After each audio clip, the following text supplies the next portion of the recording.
Welcome to Mr. Rogers' Neighborhood. I'm Mr. Rogers, and today I'm excited to share with you my unboxing of the all-new Apple 11-inch iPad Pro.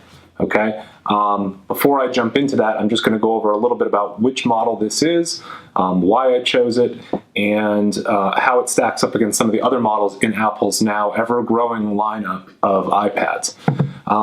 So for those of you who don't know, Apple announced new iPad Pros. As you can see from the box, gone are the bezels for the most part, and gone is the home button.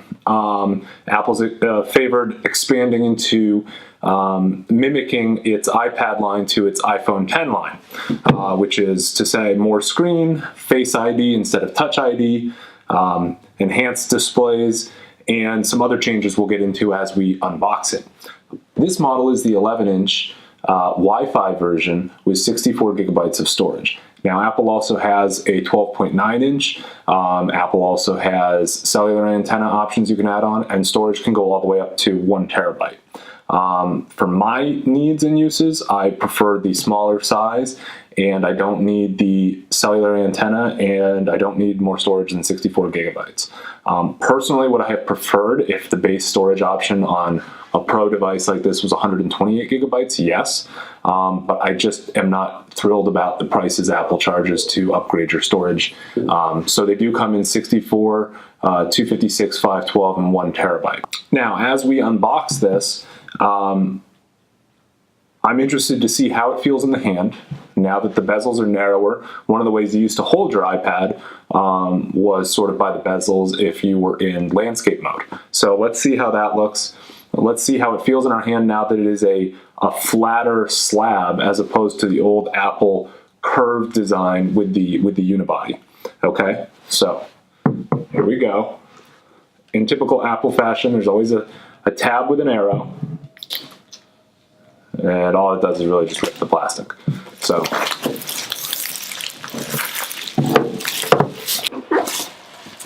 okay.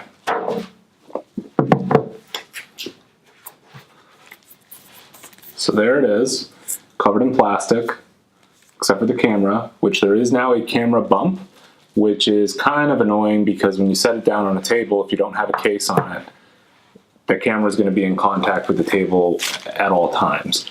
Apple doesn't yet have the smart covers available for these new iPads. They do have a folio option and, of course, the new keyboard cover. But those options get quite pricey as well, and if you just want a cover to cover the screen and to prop it up, they don't yet have an option for that. So hopefully that comes out soon. It was always the most affordable way to protect your iPad. But I might go ahead and jump on the keyboard cover as well. We'll see. If I do, I'll let you know what I think about that. After we get through the unboxing, in the future, I am going to do a review video of this iPad Pro, so please in the comments let me know what you would like to see. I'm going to run some games because this is being touted as a portable gaming device a little bit. Apple says it has the power of the Xbox One S graphically, and my cat is playing with the plastic. So, what do we have in the box? Well, a little nub where the camera hump went. Your typical Apple stickers package and welcome guide. At least I think they're stickers. There's usually stickers. There they are. I don't know the last time I actually used one of these stickers, but they do come with it every time, every Apple device. What do we have here? The larger power wall outlet. This Apple has increased the wattage, and as we'll get to when we look at the iPad itself, Apple has switched from Lightning, which we've been used to for 6 years now, over to USB-C. I think this is a welcome change. It's a more versatile port and provides more power supply, and means that this is going to have a lot more connectivity with computers and other peripherals than we saw in the past. For Apple to move to a universal standard as opposed to a proprietary one, I think is a welcome change. So you do get what looks like probably your typical 3-foot cable. Yeah, that's about 3 feet. The nice thing about USB-C, just like Lightning, is it's fully reversible, so it doesn't matter what way you plug it in. And that's pretty much it in the box. So you get the iPad, you get their typical welcome to Apple and some instructions about gestures, you get your stickers, and you get your power cable. Some exciting things that you can do with this though, you can now charge out from the iPad.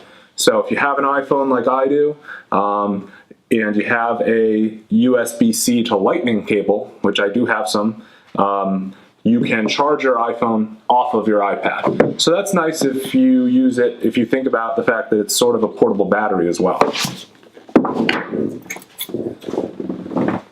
Now to the good thing, the iPad itself. Another pull tab. I got space gray, that's always my favorite color. I know I'm boring, but I just can't resist. And there it is. So what do we have? We have enhanced speakers, which are one of the things I'm going to be testing. We have volume up and down, as is typical of an Apple device, and the power button on top. And you have your Face ID True Tone camera right up here, and that's pretty much it.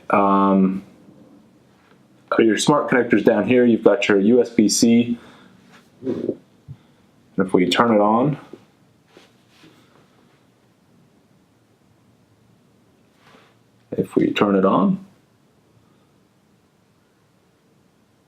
there we go. So while this is booting up, I'll talk a little bit just about what's inside of this thing. So Apple's powered this with the new A12X Bionic processor made by Apple. Supposedly it's as powerful as more powerful than 92% of laptops that are out there in the market. It supposedly competes with and beats Core i7 processors just as recently from the 8th generation of Intel chips. So this is supposedly a very powerful device. We don't know yet until folks get in and rip these things apart how much RAM is in there, but it looks like it's either going to be 4 or 6 gigabytes of RAM, and that may depend on storage as well. I've heard some rumors that the larger storage iPads, for instance 1 terabyte, have 6 gigs of RAM, whereas the smaller storage ones have 4. That would be interesting, and I think that might impact some people's decision to, for instance, buy 1 tier up just to get more RAM on top of the higher storage. So if you've ever used an iPhone X series, you know how this works. You have your gestures at the bottom, you swipe up, and you get into that. I'm not going to go through setup right now and bore you with that. We'll get into some more of that when I do a full review. So this was the unboxing of the new 11-inch Apple iPad Pro. As I mentioned, I'm going to be doing some tests with it. I'm going to review it. I'm going to take a look at the graphics performance with games like Civilization 6 and some of the ones that Apple showed off in their presentation. I'd like to see NBA 2K running on it. These iPad Pros, like the previous generation, do have 120 hertz variable refresh displays, which is great for text scrolling, web reading, gaming. It'll be interesting to see how gaming takes advantage of that. For comparison, I do have the current gen regular iPad. Okay, so this is not a Pro. It is a 9.7-inch display. And if you put these up next to each other, you'll see that there's really very little footprint change between these two devices. So obviously people are going to be comparing these a Pro more to an iPad Pro. I don't have an old iPad Pro on hand. I never had one. But you can see this is a very small footprint increase for the amount of power and the actual display size between these two devices.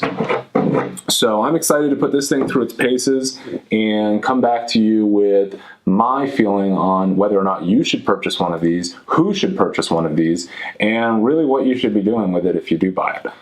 It feels great in the hand, I'll say that right away. It's light, but feels of quality and substance, and is weighted perfectly. There's no awkward weighting to it at all, which is what you would expect out of an Apple product. Yeah, and that's pretty much it. Thank you for joining me today. I look forward to seeing you next time. As I said earlier, let me know in the comments what you want to see me do with this so that I can run that through my tests when I'm reviewing this. Thank you again, and see you next time.